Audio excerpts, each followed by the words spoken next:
kādreiz varētu kļūt par zinātnieku? Nē? Kāpēc nē? Kāpēc nē? Kāpēc? Kas ir iemesls, kāpēc nē?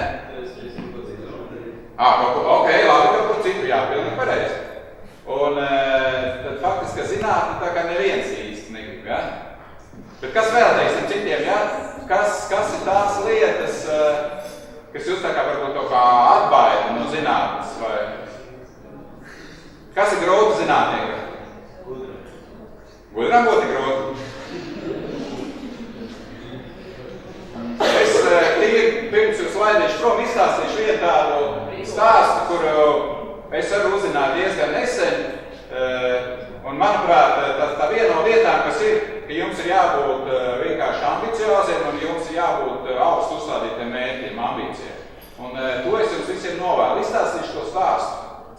Stāsts ir tāds, ka viens no šobrīd visveiksmīgākajiem lauksaimniekiem ASV, kurš kop zirgus, ja, tāpat kā bija tas Alberīns, ja, viens no ministru prezidentiem, viņš uzauga ļoti nabadzīgai ģimenei, šobrīd viņš ir viens no Amerikas ļoti turīgiem cilvēkiem, bet tā, ka viņš skolā bija, apmēram viņam laikam kā 10 gadu bija, tad viņš rakstīja domrakstu, un bija jāraksta nākotnes plāni, bija jāraksta, ko jūs gribat būt, kas jums būs par profesiju. Un viņš uzrakstīja, es gribu būt zirgkopis, man būs ļoti liela zirgu ganāmpulks, man būs piederēs ļoti daudz zemes un tā, un ļoti skaisti uzrakstīja savu plānu.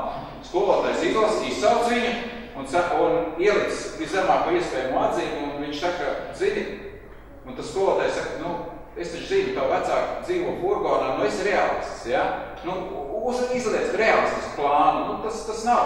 Tu saproti, es tev labi tikai vēlu, ja? Tu dzīvos tādos kaut kādos mākoņos, ja? Tu tev dzīvē beigās aplauzīsies, būs nelaimīgs.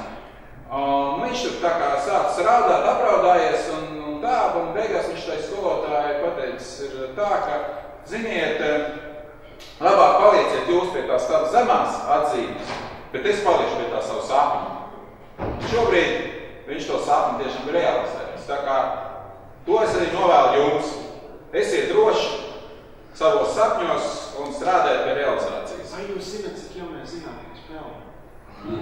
Apmēram 3000 eiro pēc. Jā, jā. Tā kā tagad vēl, ir kāds brīvprātīgais, kas var kaut ko pateikt par zinātni? Varbūt jaunieci ļoti daudz runā. Neviens negrib neko teikt. Labi, tad paldies un lai jums sekmi.